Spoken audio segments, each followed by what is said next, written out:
tapi kan enak nih, ya nggak? Hadi senang dan juga riang, tinggal nyanyi dah. Pagi-pagi udah nongkrong di TVRI, di program keren, Halo Dokter. Dokter Lula yang cantik banget, Dokter Dika yang ganteng banget, tapi resepsionisnya yang enggak banget. Haha, enggak banget. Ngomong apa lu? Mas Bruno, ngomong apa kayak enggak banget? Emang enggak banget lu? Jangan gitu dong, aku udah dandan full-fullan nih pagi ini nih. Biar ketemu pasien-pasien, tau nggak? Biar banyak pasien kita, nah kita gaji, ya kan? Gaji? Emang iya gede sih gajinya? Bukan gaji lemak, bukan. Gajinya naik. Yang rajin dong, itu juga ini masih kotor nih debunya. Apaan lu? Emang dokter Lula lu? Belagu-belagu ngatur-ngatur gua lu. Aku kan di sini resepsionis, berhak untuk ngatur-ngatur. Assalamualaikum. Waalaikumsalam. Waalaikumsalam. Benar ini klinik Halo Dokter? Betul? Dari siapa, Pak? Ada Dokter Lula? Urusan kayak gini gue. Bentar ya, urusan kayak gini tuh gue. Ya. Si Boyin kalau makin laki ngeliat gocapan lu gercep banget lu. Kalau kayak gini urusannya gue yang nanya. Oke. Permisi. Iya. Mau cari siapa? Ada Dokter Lula? Oh, kebenaran saya dokter di sini. Oh, begitu. Iya. Temannya Dokter Lula? Iya, biar enak duduk dulu silakan. Oh iya, boleh. Biar enak gitu ngobrolnya. Ya, terima kasih. Silakan duduk. Taruh takut kotor. Silakan. Duduk lu. Apaan sih ikut-ikutan aja? Ih, suka jealous gitu kalau ada cowok ganteng. Belagu lu. Ngomong-ngomong ada keluhan apa, sakit apa gitu? Soalnya kalau berobat di sini tuh pulang-pulang pasti sembuh. Oh, udah gitu alhamdulillah. sehat lahir dan batin. Oh begitu. Saya sih nggak ada keluhan. Justru mau ketemu Dokter Lula biar mau nanya ada keluhan apa. Oh, saya dokternya. Oh gitu. Dokter lalu saya. Nama panjangnya masa lalu. Masa lalu. Iya. Dokter, dokternya kan aku. Apa? Tuh, halo. Resepsionis dokter. Gimana kalau OB dokter juga? Dokter Bruno? Dokter juga. Oke, Boyen balik aja ya ke tempatnya. Ini resepsionis kita. Lagian coba ya udah dibilangin dari kemarin, hari ini yang jadi co-host itu adalah Dokter Dara. Ini acara itu yang mau dibawain sama Dokter Dara, bukan Dokter Dika. Dokter Dika lagi ada apa gitu kerjaannya. Ini ternyata dokter. Iya, gimana tanya keluhan-keluhan. Maaf, tadi saya pakai nanya-nanya keluhan lagi. Yang satu balik ke depan, tunggu dokter dua ya. Dokter satu lagi ada dari Satgas Penanganan COVID-19. Yuk kumpul ya. Satu lagi balik lagi ke tempatnya. Yuk. Siap, coba. Nih, tolong. Lu megang ya, oke? Dadah. Sejak kapan aku? Kita buka dulu acaranya. Yuk, Biasa nih memang. Nggak bisa ngeliat yang cakep emang si Boyen ya. Halo Indonesia, halo. Apa kabar? Selamat pagi semuanya ya. Selamat Ketemu pagi. lagi di Halo Dokter. Semoga Anda semua dalam keadaan sehat ya, karena Sehat itu asik. Iyalah, udah tahu tuh kata-kata kita yang biasa kita sebutkan. Bener. Hari ini kita akan bicara mengenai COVID-19 tapi pada anak. Pada anak. Nanti bener. ada dokter anak yang akan hadir di sini. Nah, pemirsa, ini kita flashback sedikit ya pemirsa ya. Dulu awal-awal waktu yang namanya COVID itu masih Ada yang alpha variannya ya? alfa Benar, gitu ya. betul. Kita kan agak tenang tuh karena anak-anak itu selalu lebih kuat daripada yang orang dewasa. Tapi kemudian varian berubah begitu kan. Waktu varian Delta ya Mbak Lula ya, Delta ini agak kelihatan naik, banget betul. ya memang. Dan ternyata bisa berat juga di anak. Akhirnya sekarang ada yang namanya Omikron. Nah, kalau yang Omikron ini kayak apa sih kalau kena sama anak kita? Dan yang pasti, yang paling penting di acara ini adalah nanti segmen 3, Anda langsung bisa bertanya. Langsung halo, langsung ke dokternya langsung ya. Nomor teleponnya jangan lupa Dara berapa? Di 574-3476 untuk daerah Jakarta. Dan untuk di luar Jakarta bisa di 021574-3478. Catat dulu ya, tambah Atau satu ada lagi. IG-nya juga ya Mbak Lula Betul. ya. Di @halodokter_tvri. Iya, jadi kita akan kumpulkan semua pertanyaan yang lewat IG. Kalau yang telepon mah langsung aja dan Langsung aja langsung bisa bicara sama dijawab kita. sama dokternya ya. Nah, kita sekarang tinggal nunggu ya, ada 2 narasumber kita. Yang pertama dokter anak kita siapa, Dara? Ada narasumber yang pertama, Dr. Agnes Triharjaningrum, spesialis anak MSI. Yang kedua ada Bapak Troy Pantos, SPSI, MA, FPR, Ketua Subbidang Komunikasi Publik Satgas Penanganan COVID-19 Nasional. Oke, nanti kalau ngomongin data biar Mas Troy nih yang ngomong panjang lebar. Tapi kita bahas dulu nih mengenai COVID pada anak, bahayanya seperti apa. Ada cerita juga pertanyaan yang udah masuk nih pemirsa ya, bocoran. Ada yang nanya gini nih Dara nih. Gimana? Katanya ada yang namanya sindrom yang namanya MIS-C katanya. Wah, saya belum pernah dengar tuh. Nah, itu Baru pada tuh. anak tuh dan ketakutan semua walaupun katanya sedikit, katanya prosentasenya tapi berbahaya buat kita semua ya. Baik pemirsa, kita akan tunggu semua. Kalau nomor telepon saya catat dulu aja. Kalau yang IG boleh dari sekarang ditulis pertanyaannya, nanti kita bahas lebih jauh ya COVID pada anak. Jangan kemana-mana, tetap di Halo Dokter karena sehat itu asik.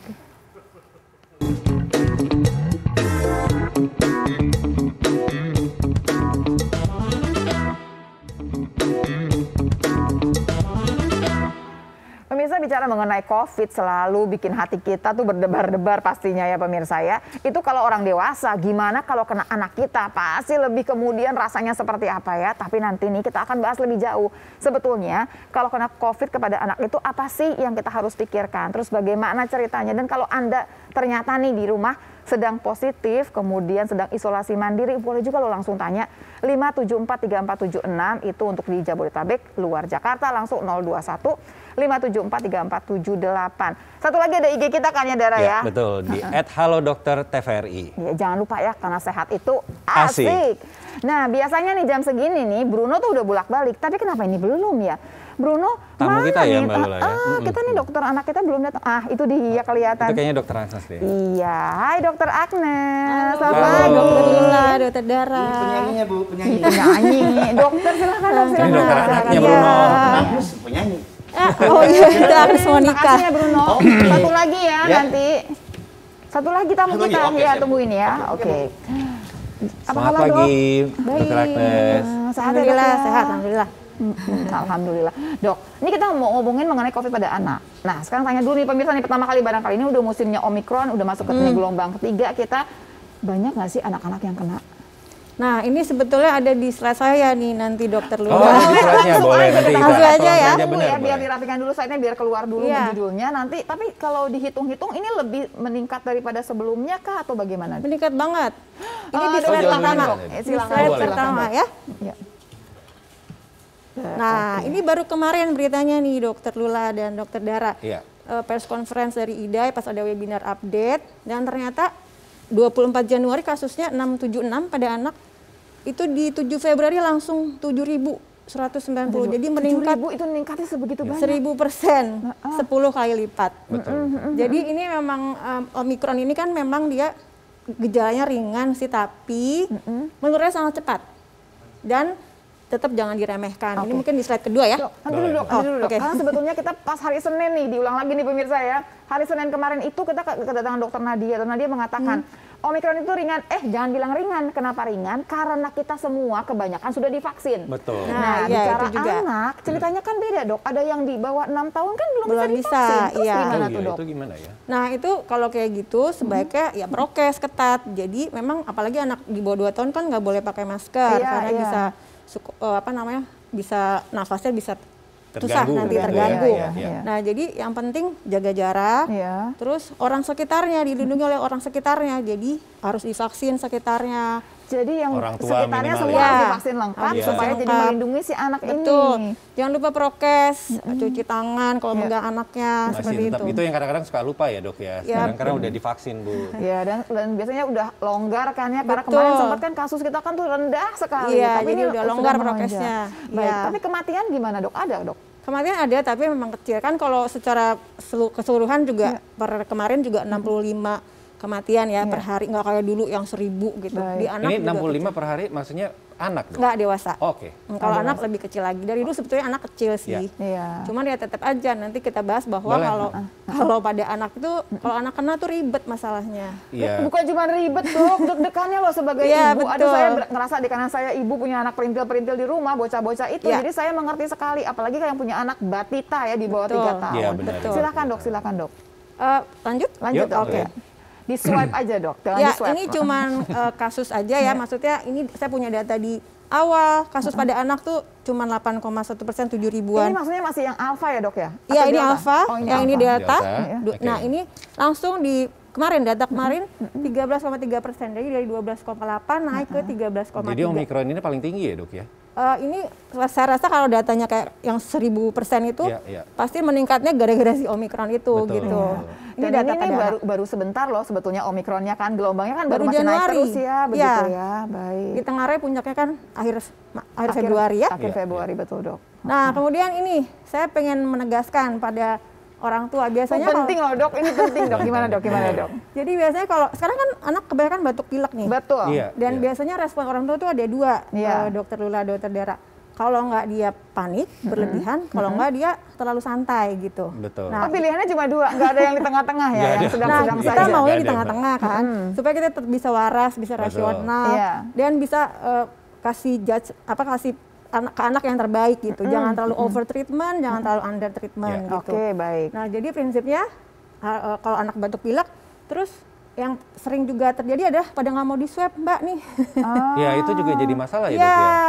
Nah, padahal kan penting banget ya kalau udah ada diagnosis, kita lebih enak gitu. Iya, untuk Mau menegakkan diapain ya. nantinya. Jadi Gini dok, ini saya mewakili Ibu-ibu nih. ibu-ibu Iya, panik benar, dong ya. benar. Maksudnya saya ibu-ibu parno, ibu-ibu panik. Iya. Kan gini ya dok, udah demam, batuk pilek. Yang udah namanya Desember sampai Februari kan udah musim hujan terus ya dok, ya Iya. udah pasti tuh ya demam batuk pilek. Belum Desember ada DBD juga ya? Dan Iya, terus ada betul. DBD Iya. gitu ya dok. Ya udah demam batuk pilek, kalau kita swab nanti dia positif kan lebih ribet lagi. Mendingan udah deh di rumah aja cuma demam doang gitu. Atau gimana dok? Nah itu dia, padahal diagnosis itu kan penting ya. Kalau misalnya dia ternyata batuk pilek dan kemudian dia COVID, kita jadi lebih terarah nanti. Apalagi kalau dia ada komorbid, dok. Tadi yang kita sudah cerita tentang obesitas ya. Oh anak kecil yang obesitas. Itu komorbid juga ya. komorbid. Nah kalau misalnya dia punya komorbid dan dia ternyata COVID, nah Iya. itu kan kita harus punya treatment khusus. Betul. gitu. Dan memang betul. obatnya juga pasti berbeda gitu. Berbeda, iya. Oke. Dan Nah, nanti- ini buat bunda-bunda di Ya. rumah ya, kita ulang lagi ya bahwa kita nggak usah panik. Tapi kalau swab itu bukannya panik. Swab itu kita untuk membutuhkan sekali swab supaya tahu Betul. nanti diagnosanya apa. Ya. Karena pengobatannya akan berbeda Ya. begitu ya. Jadi nggak usah takut sama yang namanya swab. Betul. Oke, dok. Terus kemudian gimana dok? Tadi disebut-sebut obesitas, kemudian disebut-sebut komorbid. Kita kalau ngomongin komorbid ya pemirsa selalu komorbidnya mikirnya anak gini, kecil tuh selain obesitas apa hipertensi, ya? diabetes. Ini sekarang Betul. ternyata obesitas kalau buat anak-anak. Iya itu termasuk. Ini saya boleh slide ya? Boleh. Ya, boleh. Ini nah tadi agak sedikit bahas yang ini ya Mbak, kenapa walaupun dia ringan, anak juga jarang, tapi harus jadi perhatian khusus karena selain tadi ribet, kan kalau anaknya sakit, ibunya ikut dirawat. Nanti anaknya terbengkalai di rumah, suaminya terbengkalai. Terus juga dia akan bisa menularkan juga walaupun dia walaupun dia anak kecil, tapi dia bisa menularkan dan ditularkan. Kemudian lagi, nah ini yang beresiko. Kurang dari satu. Ya itu saya garis bawahin obesitas karena selama pandemi ini di praktek sehari-hari banyak banget nih dok yang anak-anak naik beratnya jadi 20 kilo, 10 kilo gitu. Dan anak gemuk tuh bukannya lucu ya, tapi Ini dan naik bukan- karena pandemik nih dok? kalau sekarang sih iya, tapi kan Oke. dulu juga udah banyak Iya, sebenarnya iya, ya. betul. Sekarang lebih banyak lagi gitu. Dan itu bukannya lucu, dan bukannya mau body shaming, tapi Iya, iya. gemukan itu bahaya. Berbahaya Maksudnya, buat si berbahaya anak buat ya? anak. Jadi sekarang nih kita udah mesti berubah mindset nih pemirsa. Kalau dulu kita lihat anak gemuk itu lucu, sekarang kalau lihat anak gemuk itu hati-hati langsung Hati-hati. gitu ya. Harus mikir jangka panjangnya ya Mbak? betul, ternyata si komorbidnya ini termasuk Obesitas. masa pandemi Obesitas, ini ya, betul. jadi ya obesitas Ya, ini betul. baik dok. Kemudian Ya. kan kalau kayak yang penyakit jantung bawaan kan ya persentasenya sedikit lah gitu ya.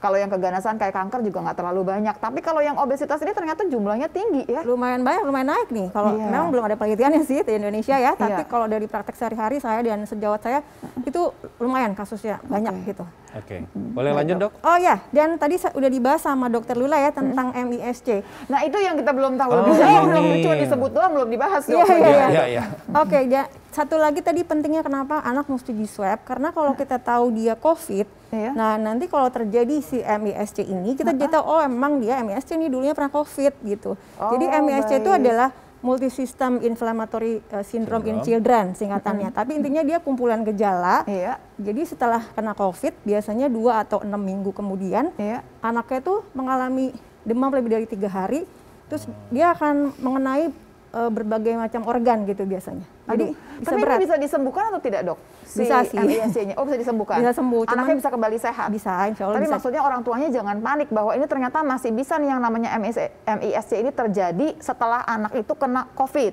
Betul.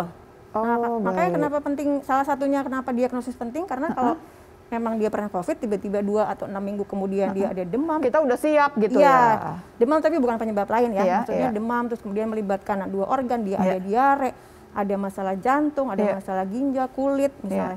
Nah, kita harus curiga ke arah Oke, MIS. Dok, kita Oke, tahan sebelum dulu kita di lanjut situ. ya, Dok, ya. Silakan Dok, duduk dulu aja Dok Oke. ya. Nah, pemirsa pasti masih penasaran kan sama yang namanya MIS-C. Berarti ini udah satu yang paling penting banget, saya harus garis bawahi lagi bahwa kalau anak kita pernah kena COVID di 2 sampai 6 minggu, kita udah siap-siap nih bisa aja muncul yang namanya MIS-C. Seberapa sering munculnya nanti kita bahas lebih jauh. Jangan lupa juga segmen berikutnya udah bisa langsung halo-halo ke sini. Gimana caranya tuh? Tinggal telepon ke 574-3476 untuk daerah Jakarta atau untuk yang di luar Jakarta di 021-574-3478. dan IG Atau bisa masih juga di IG terbuka ya. ya, di @halodoktertvri. Oke, kita jeda sebentar, kita akan kembali sesaat lagi. Jangan kemana-mana pemirsa ya, tetap di Halo Dokter karena sehat itu Asik. asik.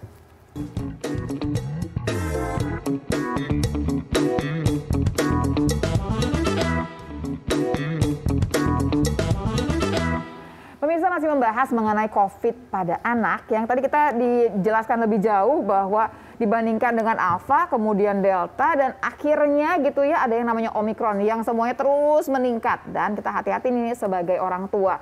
Kalau kemudian ada demam, batuk, pilek, boleh loh di swab untuk tahu lebih jauh. Kenapa sih yang penting? Kenapa pentingnya adalah karena pengobatannya beda. Nah, Karena segmen penanganan 3 semakin nih ya. cepat semakin baik ya, Mbak Lula, Makin ya. cepat makin baik. Dan jangan lupa ya, karena sehat itu asik. Telepon boleh dibuka loh sekarang, silahkan nomor teleponnya. Kita ingatkan lagi yang di Jakarta di 574-3476, untuk di luar Jakarta di 021-574-3478. Iya. Dan jangan lupa Halo Dokter TVRI juga terbuka buat Anda ya. Dokter Agnes, kita terjang sedikit ya Dok ya. Sebetulnya Dok ya kalau udah bicara kemudian anak kita ketahuan nih positif COVID. Karena sekarang nih ada yang klaster sekolah.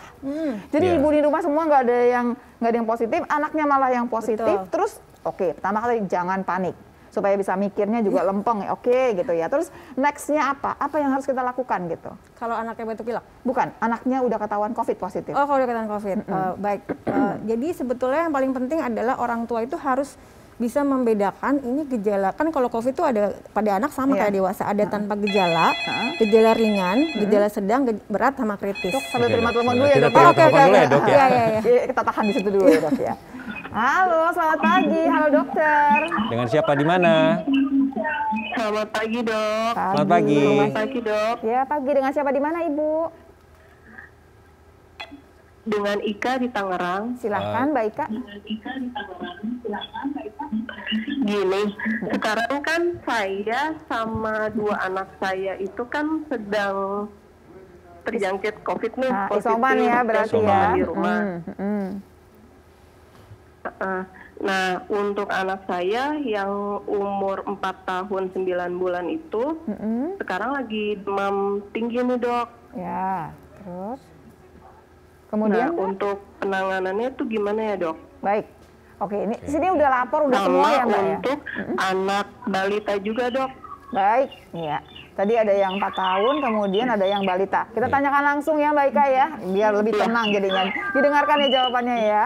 Oke, Ya, terima silakan. kasih. Sama-sama. Gimana tuh Dokter Agnes? Jadi ini nyambung sama pertanyaan yang Iya, kita bahas pas sebelumnya ya ya, tadi tentang ya. gejala ya. Betul. Jadi ini kan 4 tahun positif COVID dan Iya. demam tinggi. Iya. Nah yang paling penting buat orang tua itu adalah membedakan ini gejalanya ringan, sedang, berat, atau kritis. Nah Oke. yang paling penting aja gejala sedang lah. Kalau gejala ringan kan kayak demam ini gejala ringan sebetulnya. Iya. Oke. Nah kalau gejala ringan itu yang pasti kalau si Omicron ini ditengarai dia gejalanya lebih ke infeksi saluran pernafasan atas. Oh, Jadi ISPA ya, lebih Dok, ke ya? Iya. nggak sampai pneumonia kayak waktu Delta, Oke. nggak sampai Oke. sesak gitu. Iya. Iya. Nah, jadi biasanya kalau nggak ada sesak itu aman, gejala ringan. Jadi pokoknya pertama adalah patokan adalah sesak. Kalau misalkan sesak itu atau gini, kalau nafasnya cepat kan kalau anak-anak itu ya Dok ya, ngitungnya dia sesak apa lihatin nafasnya cepat atau gimana Dok Nah, supaya lebih jelas lagi.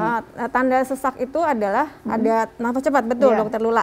Tapi jangan bedain sama demam. Kalau demam juga kadang nafas cepat kan. Betul. Nah ini yang pas Oke. nggak demam, nafasnya cepat. oke. Itu namanya takhipnu ya. Dan ini termasuk gejala ringan. Gejala sedang. Sedang. Kalau udah Betul. ada takhipnu nih. Nah kalau udah ada hidung kembang kempis, sama tarikan dinding dada. Jadi gini loh Mbak Ika, buat ibu-ibu sekalian juga, kalau kita lihat anak kita nih, kita yang bisa lihat kok kelihatan. Kalau dia nafasnya tuh kayak usaha gitu ya, sampai ketarik, sampai kelihatan, iganya kelihatan gitu, hidungnya sampai kembang kempis, berarti itu udah berat. berat. Nah, kalau yang sedang itu yang takipnun, yang nafas cepat. Nah, itu juga harus udah dibawa ke IGD. Oke. Gitu. Jadi begitu dari demam gitu ya dok, ya nggak kenapa-napa ya dok, ya batuk pilek gitu ya, naik ke tempat dia napasnya cepat, udah sedang langsung bawa langsung ke rumah sakit lah ya gitu. Atau kalau dia gejala ringan tapi ada komorbid, tadi obes. Anaknya gemuk, misalkan gemuk sekali, bawa aja ke rumah sakit. Jadi pertama nggak boleh panik Mbak Ika, terus dilihatin keadaan anaknya, karena sebetulnya yang paling penting ya keadaan anaknya. Begitu kelihatan udah larinya udah dari ringan ke arah sedang, langsung aja dibawa. Nanti biar kalau sampai di sana ternyata nggak usah dirawat, pulang lagi nggak apa-apa gitu ya. Asal jangan kelewatan gitu, jangan terlambat ya. Ini buat anak-anak nih penting sekali. Dan barangkali ada obat-obatan yang harus diminum itu gimana dok? Nah kalau gejalanya ringan atau tanpa gejala kan bisa isoman di rumah. Nah yang paling penting sebetulnya adalah makan sehat sama vitamin. Nah kalau dari IDAI kan ada buku panduannya ya, bisa dikasih vitamin C, zinc, sama vitamin D. Oke.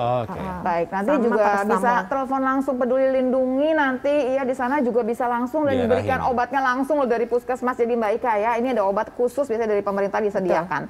Buat anak juga sama. Termasuk juga kalau dibutuhkan antivirus nanti dikirimkan juga. Jadi nggak usah repot loh sekarang sebetulnya ya. Tinggal liatin keadaan anaknya gitu. Pemantauan penting ya Mbak. Pemantauan. Baik. Ada pertanyaan banyak dari IG. Silakan dong Dara. Kayaknya sebentar lagi. Nah ya silakan Dara. Oke, dari Menika Priliana. Untuk menanggapi stiker pertanyaan langsung dok, anak usia 19 bulan, apa benar boleh tidak pakai masker dok? Nah bagaimana tuh dok? Iya betul, dari CDC ya, itu memang disarankan di bawah 2 tahun nggak boleh pakai masker, karena dia memang nggak bisa lama-lama kan, takutnya nanti nafasnya terganggu gitu. Jadi caranya tadi sudah kita bahas ya dok. Jadi lebih ke jaga jarak, lebih ke prokes sekitarnya. Atau mungkin sebaiknya tidak usah keluar rumah dulu ya dok ya, kalau 19 bulan apalagi lagi sekarang ya. Betul. Jadi gini, anak yang di bawah 2 tahun kan nggak pakai masker nih pemirsa. Terus bukan kemudian dia boleh keliaran kemana-mana nempel, nggak bisa. Karena dia nggak pakai masker, berarti jaga jaraknya harus dijaga terus. Bisa jauh-jauh dari orang. Dibawa ke tempat kawinan, nggak usah dulu kali ya. Apalagi ke mall ya. Apalagi jangan dulu ya gitu. Selanjutnya. Oke, ada dari @awitai-kasa, anak di bawah setahun belum boleh pakai masker kalau terpaksa harus keluar rumah. Nah, bagaimana nih dok pencegahannya? Kalau harus keluar rumah juga nih dok misalkan? Oh ya, jadi yang pertama tadi kalau anak bayi bisa pakai yang stroller yang ada plastiknya ya. Itu bisa. Dan prinsipnya jaga jarak. Jadi kalau ada orang jauh-jauh aja gitu. Terus pastikan orang-orang di sekitarnya yang keluarga terutama divaksin, dan jangan lupa lengkapin jadwal imunisasi dia yang lain. Imun wajibnya ya dok? Ya betul. Kan semenjak pandemi katanya jadwal imunisasi itu agak kacau ya. Kan ya ke dokter. Tapi sekarang berarti lengkapi lagi imunisasinya. Kemudian selebihnya kalau keluar pakai jaga jarak sama pakai ini tuh Bu. Boleh yang kayak Gojek gitu ya. Oh iya kayak modelnya plastik ya. Plastik betul. Nah itu kalau yang masih kecil-kecil. Yang sebenarnya yang agak repot yang Batita yang udah lari-lari. Nah itu yang benar harus dijaga. Lagi kayak gini di rumah aja lah. Oke. Baik, ibu-ibu muda, mama-mama muda kali ya yang masih mau telepon boleh ya 5743476 atau di 02157434478. Jangan lupa IG, kita akan bacakan lagi pertanyaannya lebih jauh. @halodokter.tvri. Jadi dok, ini kan udah 1, 2, kita sama ya dok ya, pertanyaan banyak orang ini. Kalau anak-anak itu kan kayaknya baru setelah 3 hari juga nih, apalagi yang Omikron ya. Malah ada yang udah kayaknya udah sehat banget. Nah, pemeriksaan swab PCR lagi, sama nggak sih panduannya kayak orang dewasa katanya? Iya, sebaiknya diulang setelah berapa lama tuh dok? Ya, sebetulnya sama kayak orang dewasa. Tapi sekarang tuh ya kebijakan yang terbaru nih, yang buku pedoman keempat, itu kalau gejalanya sedang berat dan kritis aja yang diulang setelah 10 hari. Kalau 10 hari ya dok ya? Iya, 10 hari. Kalau 10 hari plus 3 hari bebas gejala ya. Kalau misalnya gejala tanpa gejala atau ringan itu nggak perlu. Tapi ditunggu juga sebaiknya setelah 10-14 hari ya dok ya? Jadi kalau ditanya kapan PCR lagi, jawabnya nggak perlu. Kecuali dia sedang sampai berat. Berarti anak kita nggak perlu dicolok lagi? Nggak perlu. Tapi hitungannya adalah 10 hari dari ketahuan positif, 1 tambah 3 hari bebas gejala. Jadi kalau dituntung sih tetap aja 2 minggu di rumah. Kayaknya sih begitu ya. 2 minggu juga tuh. Walaupun anaknya udah oke semua. Tapi sekarang ada yang permasalahannya begini dok. Begitu anaknya mulai sakit, nggak mau makan. Ada lagi nih pertanyaannya. Ini Awita kayaknya banyak nih bertanya-nya nih, silakan. Mungkin ini banyak masalah dengan anaknya nih atau bisa. Kalau anaknya kena COVID masih boleh DBF ke ibunya tidak? DBF, direct iya. breastfeeding. Direct breastfeeding itu langsung menyusui maksudnya ya. Ya, ini banyak yang nanya nih, Dok. Iya. Jadi sebetulnya balik lagi kita lihat dulu gejala ibunya. Ibunya gejala ringan, sedang, berat atau kritis. Kalau berat tentu nggak bisa ya. Iya. Tapi kalau ibunya gejala ringan itu boleh banget DBF. Kalau ibunya yang positif, Positif, Ya, betul. ibunya DBF positif. boleh kalau dia tanpa gejala atau ringan. Ya. Tapi kalau anaknya yang COVID, ibunya negatif gitu ya, Dok, itu gimana? Boleh asal pakai prokes tetap.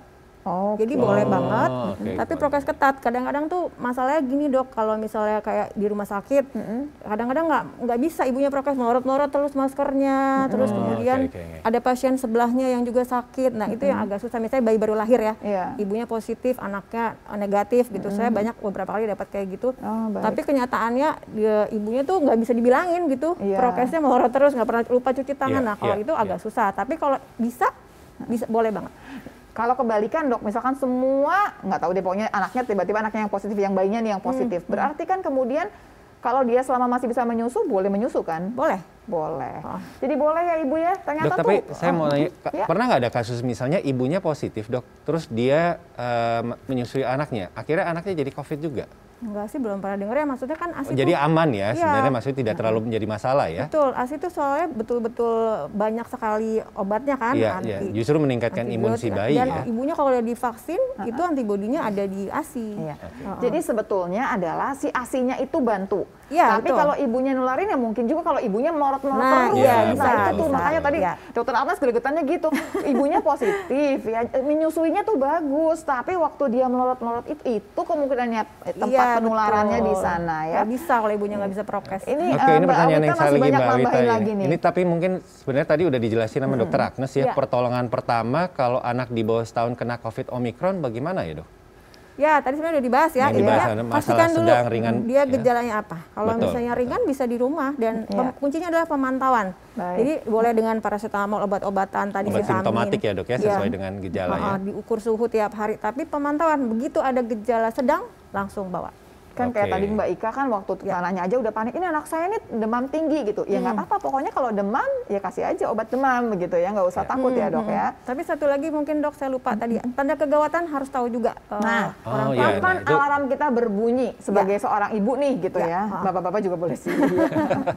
Selain tadi yang sesek, Ya. dehidrasi itu juga sering anak-anak soalnya. Oh, Taunya kurang- dari mana, Dok, iya, dehidrasi? Taunya gimana? Biasanya anaknya mulai haus terus, cranky, terus nggak mau minum, terus pipisnya berkurang jadinya, nggak kayak biasanya gitu. oke, Nah itu tanda-tanda udah anak dehidrasi. Nah kalau kayak gitu rawat aja. Nah ini berarti paling gampang kalau anaknya masih pakai popok yang instan itu ya Dok ya. Berarti kan kalau misalnya harusnya ganti si popok itu gitu, diapersnya 4-6 itu jam. misalkan 4-6 tiap jam. berapa jam, tiba-tiba kok dipegang masih kosong Iya terus. Nah betul. berarti udah Atau tahu pekat nih. banget warnanya. Oh baik, dan jadi anaknya hati-hati nggak ya minum. ibu-ibu, sebetulnya Baik, nih baik. katanya nih dokter yang paling baik itu adalah ibunya sendiri Betul. begitu. Karena Karena ibunya dokter paling akan tanya tahu. juga sama ibunya Ya, gitu ya.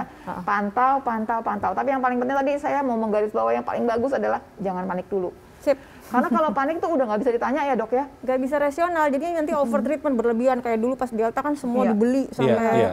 antri-antri Benar-benar. beli. Ayo Akhirnya Dok, jadi- baru aja saya mau tanya pertanyaan yang sama. Kan kita kan udah tahu kan yang namanya vitamin C, vitamin D udah tahu Dok.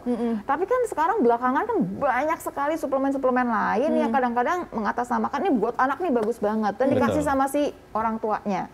Sebetulnya pilihannya gimana sih Dok? Nah sebetulnya prinsipnya gini ya Dok, kalau misalnya pada anak, Iya.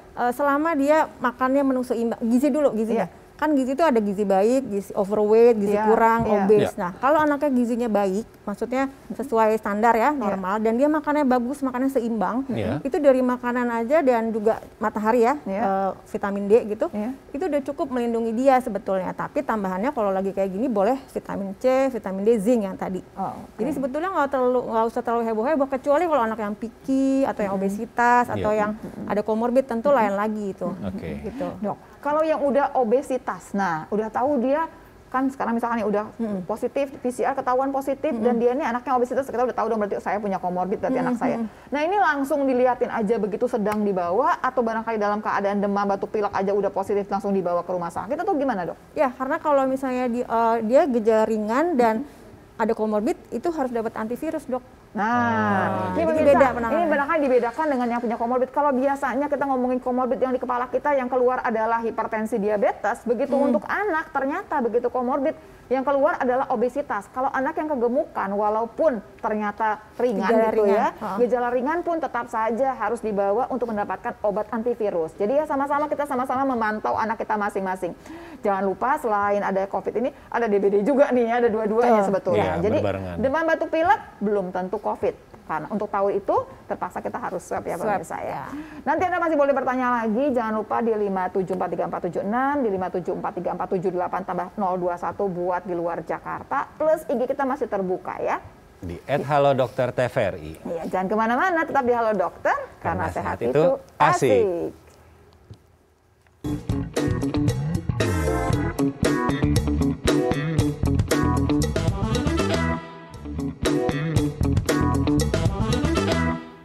Permisi, Dokter Lula, Dokter Dara, Dokter Ana. Dokter Boyin.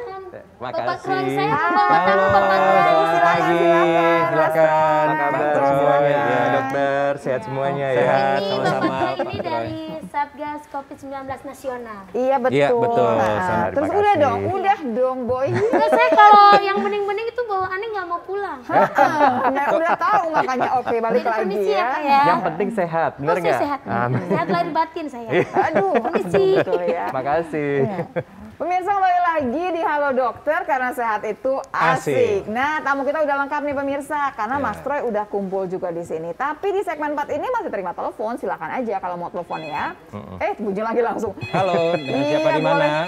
Iya, halo, selamat pagi Halo Dokter. Halo, selamat pagi Halo Dokter, dengan siapa di mana?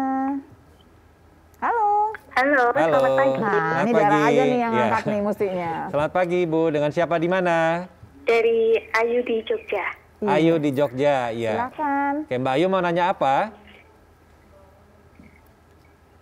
Mbak Halo, Ayu.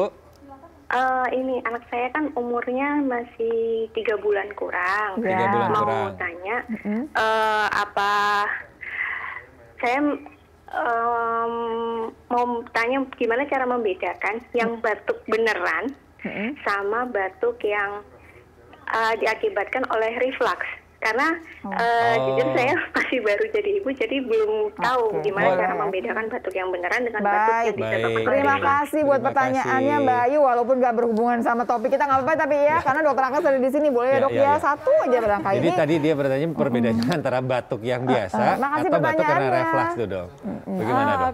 Oke. Jadi mungkin memang pada bayi seringnya terjadi gumoh. Iya, Dan iya. kita mesti bedain sama muntah, Iya. sama batuk yang menyebabkan kemudian keluar si Betul, dahaknya, makanan. mungkin Iya. itu ya, Iya. 3 itu.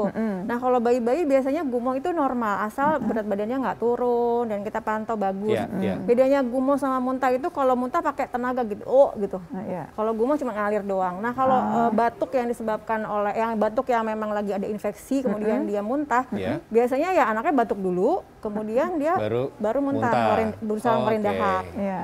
Sementara kalau yang kalau reflux itu Dia ngalir aja gitu habis nete, terus tiba-tiba ada keluar ASI gitu. Oh, tapi nggak terus-terusan ya, Dok ya? Kadang-kadang ada yang memang sering, tapi prinsipnya itu selama itu Berat kan reflux badan. ya, Iya, selama iya. berat badan oke, anaknya bagus, klinisnya bagus, kita nggak apa-apain, biasanya cuma wait and see aja. biasanya mama-mama muda. Betul sih, tapi mendingan berguru sama dokter anak ya apa Benar, enggak. benar. Iya, Mas iya. Troy, Iya. bagaimana? Sudah siap dengan datanya? Pengen tahu dong, ini Omikron pada anak gimana sih Mas? Ya, terima kasih Mbak Lula ya. Jadi saya hanya ingin mengutip apa yang disampaikan oleh Dr. Pipim Basra ya, Ketua Ikatan Dokter Anak Indonesia. Jadi beberapa Iya, waktu itu yang lalu komandannya dokter Iya. Agnes. Tadi udah ada slide-nya dok. ada ya tadi ya, iya tadi jumlah pasien anak Iya. di Indonesia itu ternyata hitungan dari per 24 Januari ya, itu ada 676. Lalu per 31 Januari menjadi 2.775 anak. Iya. Begitu ya, Dok. Di ya? Februari udah 7.000 tuh. Bahkan Februari sudah 7.000. Iya. Jadi 10 kali kenaikannya lipat. ini signifikan gitu Iya. Mbak Lula ya. 1000%. Nah, sehingga inilah yang harus disadari oleh orang tua atau pengasuh ya, supaya betul-betul memperhatikan anak ini juga harus dijaga, jangan sampai kemudian kena COVID. Nah, penularannya ini kebanyakan juga karena orang tuanya ya, Dok ya. Iya, Nah, itu dia atau kakaknya, pengasuhnya atau kakaknya Iya, yang sekolah. yang atau dia di sekolah. Jadi bukan berarti kemudian anak-anak ini lalu dianggap mereka itu baik-baik saja? Tidak, tetap saja bisa tertular. Ini yang harus kita jaga. Dan tetap Ya, aja ya. bisa berat begitu kan ya Ya, kasusnya. kondisinya, Nggak betul. selamanya dia harus ringan. Tapi gini, kan kita lihat, oh ternyata di anak itu melonjakannya kan dahsyat ya. Iya. Tapi ini mengikuti sama tidak dengan orang dewasa? Orang dewasa juga dahsyat, jadi anak-anak maksudnya sesuai begitu atau ternyata Secara statistiknya maksudnya sama nggak tuh, statistiknya Pak Troy? gimana? Atau barangkali orang dewasanya naiknya padahal sedikit, ternyata Iya, anak anaknya kecil tuh yang lebih lebih banyak. jauh begitu. Saya tidak pegang data akurat ya, mungkin Iya. malah dokter punya ya data seperti itu ya. Tetapi memang ada satu penelitian itu ini yang mungkin harus dilakukan oleh Iya. komunitas ya, orang tua dan sebagainya, Iya. termasuk di sekolah begitu ya dan lingkungan RT RW, di mana daerah-daerah mana wilayahnya itu ternyata banyak anak yang tertular COVID-19. Ada penelitian dok, ini saya sempat baca gitu ya Iya. di wilayah Jakarta. Iya. Itu di wilayah Jakarta Barat malah cukup tinggi. Oh, baik. Ya, ini perlu disadari gitu kan ya dan perlu Aduh. diwaspadai. Ini kalau Bahaya tuh, Mbak. anak sakit COVID itu langsung gitu ya. Tapi terima telepon dulu ya. Oke, iya, ini ada telepon. Iya. Halo. Halo, selamat pagi. Halo dokter. Dengan siapa di mana? Halo. Halo. Selamat pagi. Pagi, halo. Iya. Selamat pagi, silakan, Pak. Pak. Dengan Bapak siapa di mana, Pak? Dengan Fahmi di Jakarta. Baik, silakan pertanyaannya, Pak. Ini saya kan mau tanya. Ya. Saya kan udah kemarin seminggu lalu kan tes antigen. Iya. Baik. Kemudian, Pak. Hasilnya positif. Ini Bapak apa anaknya? Saya. Oh, Bapak Bapak, sendiri. 2 Oke. minggu Kemudian, lalu ya. Pak. Terus saya isolasi di rumah. Iya. Nah, saya mau tanya, itu saya ngecek saturasinya itu lewat oximeter itu nggak apa-apa ya? Boleh. Boleh, Emang Pak, hasilnya boleh. bagus nggak, Pak? Hasilnya bagus, 98, 99. Baik. baik, Kemudian, baik. Pak, pertanyaannya? Terus apa namanya? Saya harus tes PCR-nya kapan ya? Oke, baik. Oke. Terima kasih, Pak ya. Ya, Oke, terima kasih. baik. Sebetulnya tadi kita udah jawab nih, Pak. Kita jawabnya buat anak sebetulnya ya, Dokter Agnes ya. Tapi sama ya ternyata ya. Jadi ternyata peraturan yang paling baru adalah siapa nih yang mau jawabin? Dokter Agnes atau Mas Troy mau? Silakan. Oke ya. Peraturan yang baru gimana, Dok? Ya, jadi kalau misalnya gejala yang hanya ringan atau tanpa gejala, itu nggak perlu diulang. Pokoknya 10 hari isolasi mandiri plus Dan kalau 3 ada hari 3 hari tanpa bebas gejala ya, gejala, Dok? Betul. ya udah selesai gitu. Ya. Jadi gini Pak, sekarang nih peraturan yang paling baru, Bapak nggak perlu PCR lagi. Kecuali Bapak pengen gitu loh, itu boleh Kecuali silakan gejala- aja. gejala Jadi sedang ya, berat ya. Ya. Tapi hitungannya bukan rasa badannya enak, bukan Pak. Hitungannya tetap 10 hari isolasi plus 3 3 hari hari bebas tanpa gejala. Jadi hitungannya dapat 13 hari. Iya 13 hari. Setelah 13 hari, Bapak dianggap udah oke, boleh jalan-jalan. Tanpa atau dengan PCR. Tapi kalau Bapak pengen menenangkan hati, pengen PCR, tuh kan Boleh. pas lihat orang-orang udah negatif, boleh juga Boleh. Pak, silahkan. Gitu ya Pak Karena ya? kadang-kadang masalah psikis juga ya, Mbak Lu. Iya, Banyak betul. teman-teman saya yang suka bilang, saya harus ngulang berapa lama ya? Mereka bertanya gitu. Setelah ada mereka biaya, melihat boleh. hasilnya negatif, secara psikis mereka baru bilang sembuh seperti itu. Betul, Iya, betul. Boleh padahal- banget kalau ada Iya, biaya, iya. boleh. Kalau ada biaya sih boleh. Tapi gini balik lagi, kalau misalkan kemudian maksa di hari ke-7 karena ngerasa udah enak, kemudian cek dan masih positif, ya memang belum waktunya. Iya. Jadi nggak usah Jadi panik lah rugi ya. double kan, nanti Iya, tes iya. lagi. Mungkin saya mau tambahkan sedikit, Boleh. mundur sedikit ya kepada Bapak ya tadi yang bertanya ya. Ya memang ini sudah isolasi mandiri ya, tetapi mungkin dalam kesempatan ini perlu diingatkan Ya. kepada pemirsa, isolasi mandiri di rumah itu bisa dilakukan asal memenuhi persyaratan. Saya Ya, nggak tahu apakah sudah boleh pernah diingatkan lagi sudah syaratnya. disebutkan belum Boleh ya dok diingatkan ya lagi, Pak tadi Dok. ya, karena ini juga berpengaruh pada topik kita ya Kita pada hari tadi ini baru tentang bicara yang anak-anak. anak, tadi Yang kalau anak-anak, yang ya. dewasa Dewasa diingatkan belum lagi. nih. Nah boleh. ini dia, jadi memang karena kalau kita misalnya isolasi mandiri tidak bisa memenuhi kriteria misalnya secara klinis kondisinya, apakah komorbid yang tidak terkontrol dan Iya. harus diperiksakan. Dan semuanya harus dilakukan berdasarkan konsultasi dengan dokter atau Iya. tenaga medis, jadi nggak bisa diputusin sendiri gitu loh. Betul. Ya itu kemudian juga mampu melakukan telemedicine Iya. secara pribadi ya, jadi dia mampu melakukan itu. Nah kemudian hal-hal yang lainnya dia tidak bergejala yang sedang maupun berat. Nah kemudian secara lokasi itu juga memenuhi syarat ya untuk Bapak yang tadi maupun pemirsa ya. Maksudnya gimana maksudnya lokasinya? lokasinya Jadi gimana begini, tuh, Pak? apakah dia memiliki ruangan terpisah dengan Oh, baik. anggota keluarga lainnya, kemudian harus menyediakan makanan yang harus terpisah juga, lalu menjaga kebersihan dan bisa memakai masker terus-menerus nih kepada setiap anggota keluarga. Jadi jangan diputusin langsung, saya mau isolasi mandiri di rumah. Gitu. Tapi kalau tidak memenuhi kriteria untuk isolasi mandiri. Betul. Tapi terima telepon dulu ya. Siap. Halo, selamat pagi. Halo dokter, dengan siapa di mana? Selamat pagi. Selamat pagi. Dengan siapa di mana? Silahkan nih dokter Dara. Selamat Saya pagi, dari Ibu Kusnul di Sidoarjo. Silahkan. Ibu Husnul di Sidoarjo. Iya dokter, sekarang ini kan banyak orang sakit ya. Saya Iya. punya anak usia 8 bulan. Ya. Untuk multivitamin yang harus dikasihkan yang paling bagus itu apa? Ini loh tadi saya juga Oke, tanya Bu. Kita benar. kalau ibu pengennya kan yang praktis aja ya Bu ya. Kita tanyakan Ya, lagi terima Bu. kasih, Terima Bu kasih buat Husnul. pertanyaannya ya. Terima Ya, kasih. gimana Dok. tuh, Dok? Lagi ya, yang tadi. Pengennya gitu. Pokoknya yang paling bagus apa deh Dok? Sebutin aja deh gitu. Sebetulnya gini prinsipnya, kalau ada multivitamin yang bisa bikin anak berat badan langsung naik, langsung sembuh, itu semua pasti laku keras kan? Iya, tapi nggak ada ya? Tapi maksudnya Oh, nggak nggak ada. ada. Jadi Oke. balik lagi, apalagi 8 bulan masih ASI. ASI itu tetap yang terbaik. Terus kalau misalnya memang di sekitarnya ada gejala, boleh yang tadi yang vitamin yang tidak ada, kadang tidak kurang dari makanan, Betul. itu boleh tadi misalnya vitamin C, zinc, dan vitamin D. D. Kalau dia nggak dijemur. Nah Dok kan gini ya Dok, ini saya tambahin ya Bu ya, kan pasti bingung. Vitamin C, D, dan zinc itu banyak sekali sediaan yang udah sekalian nih vitamin C, D, dan zinc. Tapi kan hitung-hitungannya tuh berapa sih supaya anak saya Ada jangan sampai hitungannya nggak sih, Dok? kekurangan gitu. Minimalnya berapa gitu? Minimalnya harus masuk berapa sih per hari gitu? Sebetulnya di IDA itu ada buku, ada pedoman ada ya. Di situ tabelnya ya. ada. Jadi kalau misalnya di bawah, kalau zinc itu sama semua 20 mg kalau di atas 6 bulan, kalau di bawah 6 bulan dia 10 mg.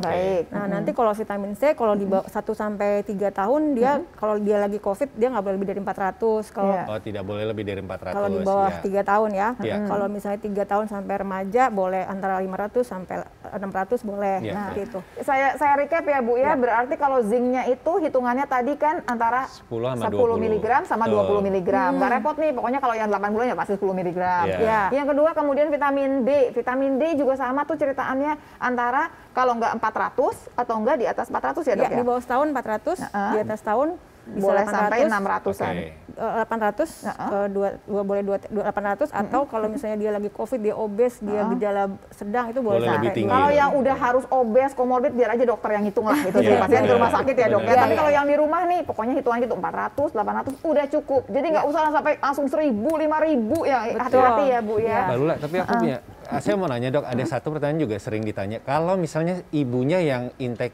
vitaminnya Dok, Yang terus minum dia ibunya, memberikan gitu. ASI, apakah itu juga sudah cukup Dok? Misalnya ibunya minum vitamin D-nya 5.000, gitu ya. nggak bisa dok karena kan nggak di lewat ASI. Nggak keluar.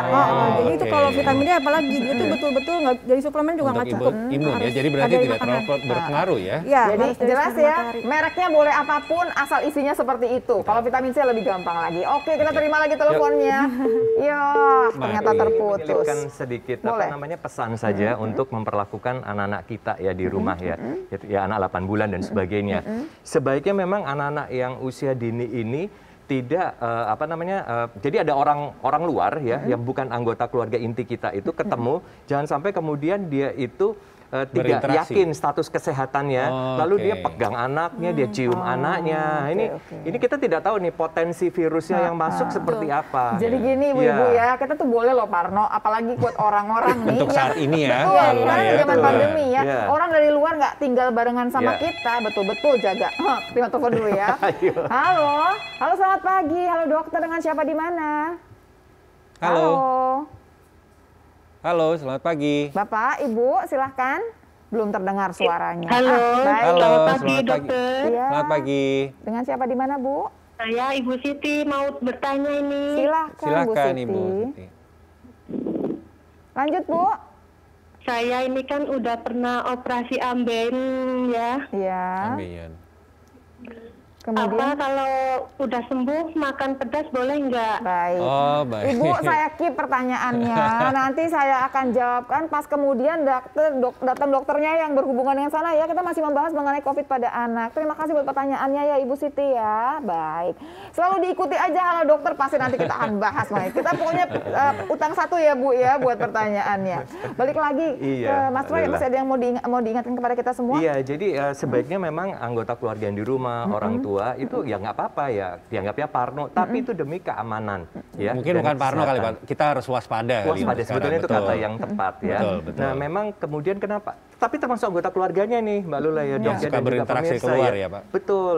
Jagalah kebersihan badan kalau dari luar rumah, jangan langsung kangen nih lihat keponakannya, lihat anaknya langsung dipeluk, dicubit, pegang-pegang padahal belum mandi, tidak membersihkan tangan, dan di luar mereka itu mungkin interaksinya sangat tinggi, aktivitas sangat tinggi, bahkan tidak memakai masker. Secara tegas kami mengingatkan, ayo tahu diri lah gitu.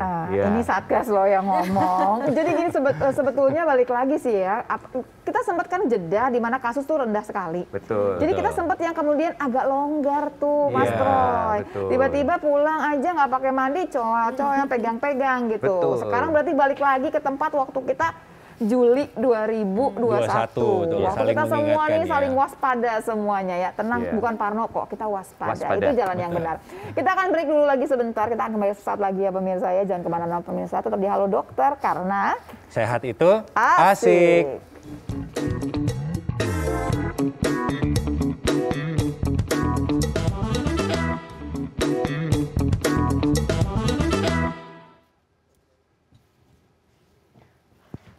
Misi dokter. Dokter maaf, Iya. ini kan temanya tentang COVID anak ya. Saya mau nanya, saya kan belum nikah, belum punya anak. Dokter Dara ada solusinya nggak? ya ampun, Waduh, pertanyaannya gimana tuh, Mbak? begitu Kayak gini. bener-bener boyin. Udah nggak mau, udah sana kumpul-kumpul. Kenapa sih nggak nanya aja sama Bruno? Kan Enggak, enak nanya dokter Dara bening. Emang ya. Ya mohon maaf ya. Ini gini nih, resepsionis baru nggak bisa ngeliat yang bening. Pokoknya sama laki-laki aja deh. Aduh ya. Pemirsa kembali lagi di Halo Dokter ya. Kita masih membahas mengenai yang namanya COVID pada anak ya. Karena sehat itu asik ya. Masih barengan sama Mas Troy sama Dokter Agnes.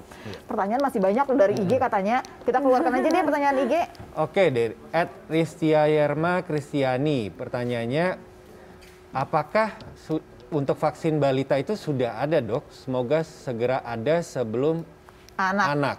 Sebelum apa tuh? Iya, Kepotong tuh kayaknya Dok. Iya. Udah ada belum Dok? Belum, tunggu sabar Baru dulu ada ya, masih diteliti mungkin tahun depan. Kalau di luar negeri kan udah ada tuh Iya, yang betul, Pfizer yang untuk 3 tahun ke atas. Iya. Tapi di Indonesia Oh juga masih adanya proses. untuk 3 tahun ke atas saja ya Dok ya? Baru 3 tahun ke atas ya Iya, Dok ya? iya. 3 tahun ke atas, tapi ini kita belum ada kalau yang di Indonesia, Iya. karena kan Badan POM belum ngasih izin Belum, gitu masih sebetulnya. diteliti, Kan suka ada yang protes, Dok, itu kan yang dipakai Pfizer juga, kenapa nggak dipakai aja sih buat anak itu Iya. ya? Ada yang nafsu banget pengen divaksin, tapi ada juga yang nggak mau divaksin, itu agak repot nih. Biasanya Satgas yang Masih kontradiksi pusing ya, ya kalau benar. yang kayak gini nih ya, gitu. Oke, pertanyaan kedua dari Opi Sofiadin. Pada anak, vitamin D, zinc, dan C boleh diminum setiap hari atau tidak? Anak boleh cuci hidung pakai NaCl atau tidak? Nah, ini nih ibu-ibu zaman sekarang. Ibunya cuci hidung, anaknya dikasih cuci hidung juga. Iya, oke, vitamin dulu ya. Ya, Intinya boleh. balik lagi seperti tadi, dilihat dulu ini anaknya sakit apa sehat. Sehat deh anggapnya Anak gitu ya. anaknya sehat. Nah, kalau sehat dia tadi gizinya apa dan dia makannya menu seimbang atau tidak. Oke. Ya kadang-kadang kurang Misalnya deh, normal kadang deh Dok ya, kurang. normal. deh. Vitaminnya nggak yang terlalu seimbang Iya, kalau normal mah ya Dok. Ya, vitaminnya- terus gimana vitaminnya Dok? Yang paling penting sebenarnya vitamin D ini kan kurang dari makanan. Jadi kalau dia nggak dijemur boleh banget setiap hari vitamin D kalau dia nggak dijemur. Jadi Nah, kalau nggak berjemur boleh iya, banget tiap hari. boleh banget. Kalau zinc sama vitamin C, nah itu kalau dia udah makan jeruk misalnya sehari satu itu udah cukup sebetulnya. Oh, dari buah ya, Dari Dok? buah. Betul. Zinc kalau dia udah makan protein hewani, makan bervariasi udah cukup juga. Oh, lebih dari cukup. Iya. Kita anggap dia nggak cukup lah Dok ya. Udah deh kita anggap nggak cukup. Namanya zaman sekarang kan banyak kan yang snack-snack ringan. Iya. Berarti oke deh tambahin aja vitamin D, vitamin C dan sama zinc-nya. zinc, Dan ini betul. nggak mahal loh pemirsa. Nggak perlu pakai merek yang ajaib-ajaib, nggak perlu. Nggak perlu Benar. yang Dalam luar negeri negeri juga punya banyak ya, juga Mbak, nggak ya? perlu.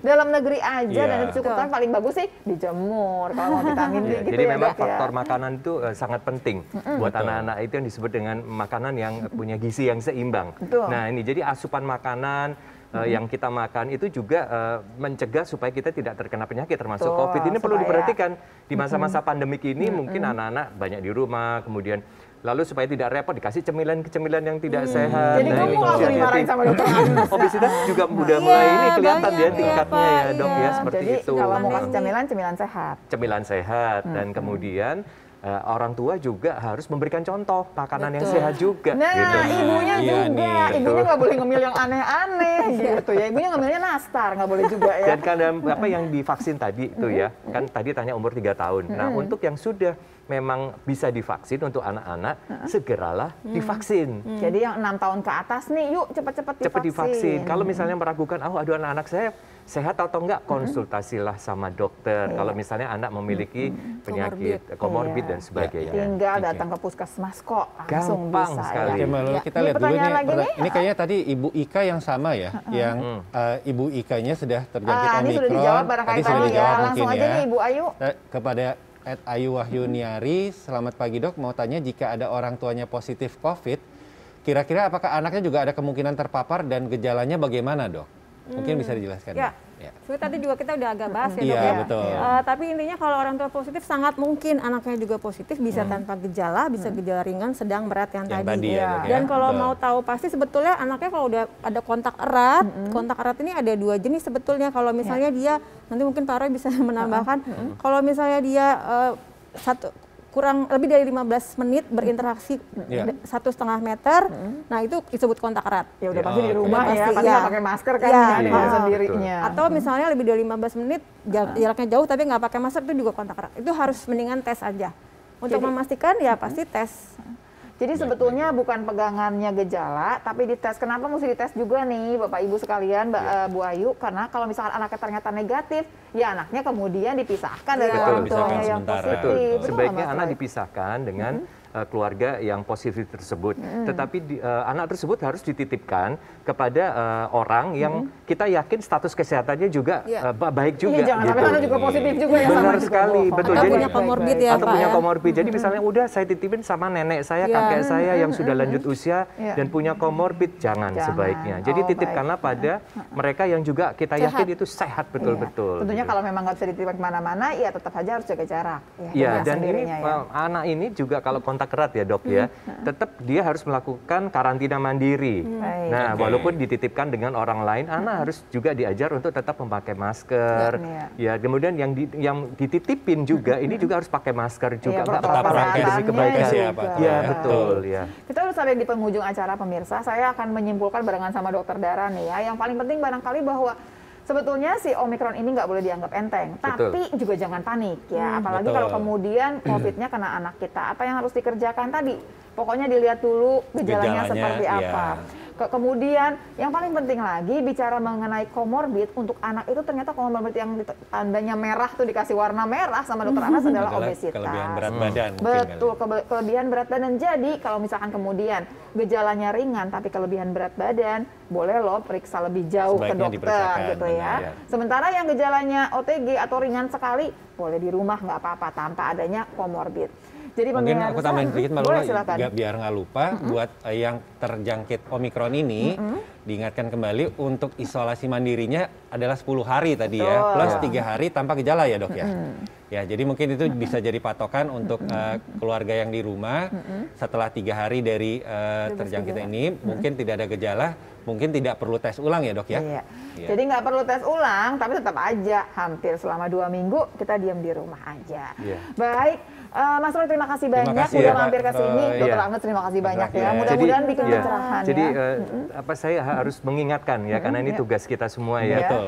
Jaga betul-betul protokol kesehatan. Jaga bukan berarti kita hanya slogan, Iya. tetapi betul-betul lakukanlah itu. Betul. Ya, Mulai di dari diri masa-masa kita ya, seperti Pak, ya. ini, Iya. benar-benar pakai masker yang benar ya, seperti kita di semua nih, tertutup semuanya. Baik. Betul. Lalu ketemu dengan orang, jangan membuka masker, Baik, ya. ya. Jaga jarak betul-betul, cuci tangan yang bersih. Ini yang nomor 1 sebetulnya. Baik. Benar, Yang kedua adalah memang vaksin, segeralah divaksin. Baik. Baik. Ingat ya pemirsa ya, vaksin ini adalah usaha kita supaya kalau kena COVID pun tidak akan berat. Tapi yang mencegah kita nggak kena COVID adalah protokol kesehatan, balik Betul. lagi ya. Jadi kalau ada yang ketinggalan, barangkali pas Bisa buka ditengah. udah tinggal sesi di ujungnya aja nih. Ada Tinggal tayangan lihat aja ulangnya ya, ya, Pak, tayangan ya? ulangannya di mana? Di YouTube TVRI Nasional. Baik, dilihat nanti lebih jauh ya. Terima kasih banyak sekali lagi. Semua pertanyaan juga terima kasih banyak. Yang belum dijawab minta maaf. Kita utang nanti ya, kita jawab berikutnya ya tentunya ya. Jadi selalu saksikan Halo Dokter setiap hari Senin sampai hari Jumat jam 9.30 sampai selesai. Karena sehat itu Asik. Salam.